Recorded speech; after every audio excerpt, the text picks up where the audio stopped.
दूसरी विधि की तरफ चलूंगा। नाइट्राइलों या एमाइडों के द्वारा भी आप बना सकते हैं कार्बोक्सिलिक अम्ल। नाइट्राइल किसे कहेंगे और एमाइड किसे कहेंगे यहां पर आपको समझाता हूं। ऐसे कंपाउंड जिनमें CN होता है, यानी RCN, नाइट्राइल मतलब साइनाइड, CN जिसमें होता है। एमाइड यानी जिसमें CONH2 होता है वो एमाइड है। अब एक एक करके देखते हैं।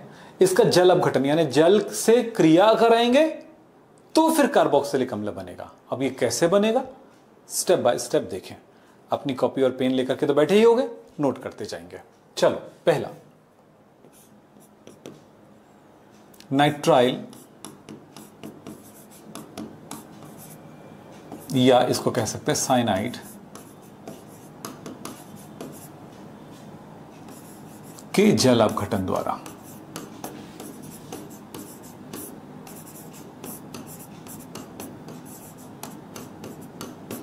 अब इसका जल अपघटन कैसे करेंगे भाई नाइट्राइल का, तो जरा देखें क्या कर रहा हूं मैं, ध्यान से देखिएगा।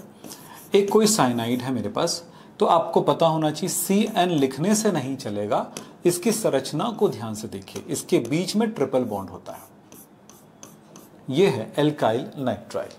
एल्केन नाइट्राइल भी कह सकते हैं या एल्काइल साइनाइड भी कह सकते हो। अब इसकी क्रिया होगी जल के साथ। जल को OH लिख सकते हो। अम्ल या क्षार की उपस्थिति में, अम्ल या क्षार की उपस्थिति में इनको गर्म करेंगे, उबालेंगे। क्या होगा जरा देखें। जब रिएक्शन होता है तो कोई डबल या ट्रिपल बॉन्ड होता है तो एक बॉन्ड टूट जाता है। तो यहां पर मैं इस एक बॉन्ड को तोड़ूं तो मुझे क्या मिलेगा, RC ट्रिपल बॉन्ड N। अब एक बंध को मैंने मान लीजिए तोड़ दिया, मैंने इस बंध को तोड़ दिया। तोड़ने पर क्या मिला, इसकी और इसकी वैलेंसी ओपन हो गई, संयोजकता अलग हो गया। तो इस जगह पर एक संयोजकता, इस जगह पर एक संयोजकता आ गया। अब ऐसा होने पर पानी जो है H2O जो है, H अलग OH अलग हो जाएगा। H जो अलग हुआ है वो, अब देखो दोनों में ध्यान देना बेटा, कार्बन और नाइट्रोजन में नाइट्रोजन अधिक ऋणात्मक है, तो जो ऋणात्मक होता है ना उसकी तरफ हाइड्रोजन के बारे में पता है, ये OH माइनस होता है, ये प्लस होता है, तो प्लस वाले यानी पॉजिटिव वाला भाग निगेटिव की तरफ जाएगा। यानी कि नाइट्रोजन, हाइड्रोजन जब भी जाना होगा नाइट्रोजन की तरफ जाएगा, तो ये नाइट्रोजन के साथ जाकर के जुड़ गया। कौन जुड़ गया, हाइड्रोजन जुड़ गया नाइट्रोजन के पास। अब जो बच गया है ना OH, ये बचा हुआ OH अब बाकी इस जगह पे कार्बन पर जुड़ जाएगा। ये दिखाने के लिए मैं लिखता हूं बेटा, है ना, अगली जगह पे क्या होने वाला है करके। ऐसा नहीं कि आप लिखें नहीं लिखें, आप पे डिपेंड करता है, लेकिन अगर आप ऐसा करते हैं तो आपकी समझ बढ़ती जाती है। तो फिलहाल ये हाइड्रोजन OH कहां चला जाएगा, कार्बन पर। तो ये कार्बन पर जो जगह खाली है, इस जगह पर कौन आ गया, OH आ गया। इस तरह का कंपाउंड बनता है। अब एक मजेदार चीज बताता हूं आपको जो अपने दिमाग में बैठाना है। वो मजेदार बात यह है कि कभी भी किसी रिएक्शन के समय अगर आपको NH दिखाई दे दे, सिंपल, हम लोग अक्सर जो रिएक्शन करते हैं हमारे कोर्स के अंतर्गत, उनमें एक ही चीज देखते हैं हम लोग। अभी ऐसा क्यों होता है, क्या होता है, उसमें जाएंगे तो बहुत सारी बातें होंगी। लेकिन अगर कभी भी आपको NH दिखाई दे दे, जैसे मैथमेटिक्स में होता है ना, कुछ चीजें सीख रहे, बनाते बनाते बनाते बनाते देखते जाते हैं, अरे अगला स्टेप तो ये हो जाएगा, अगला स्टेप ये हो जाएगा, अपने आप पता चलते जाता है। वैसे ही केमिस्ट्री में भी होता है।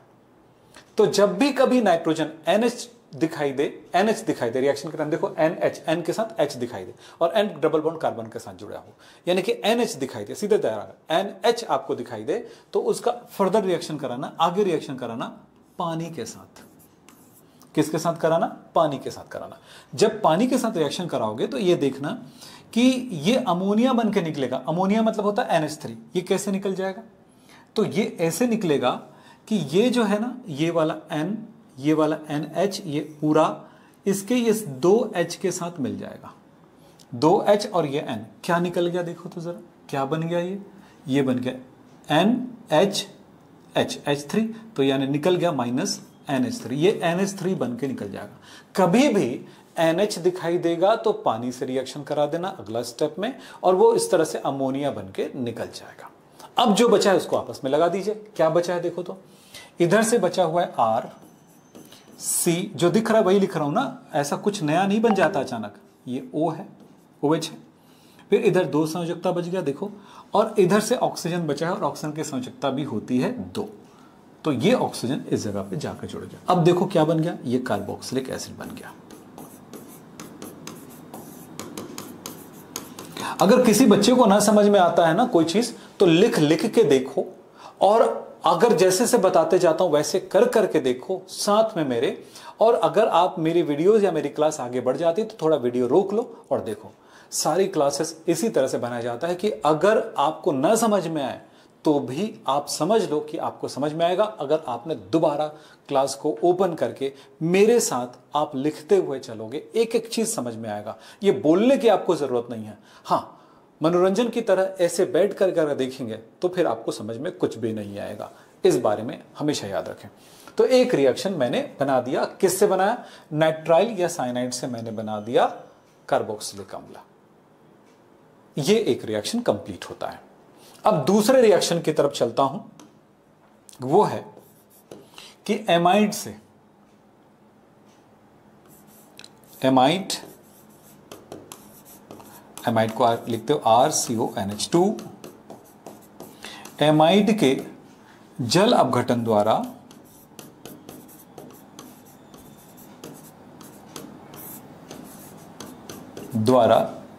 कार्बोक्सिलिक अम्ल का निर्माण। तो फिर वैसे ही काम करेंगे जैसा आपको हमने देखा था, RCONH2,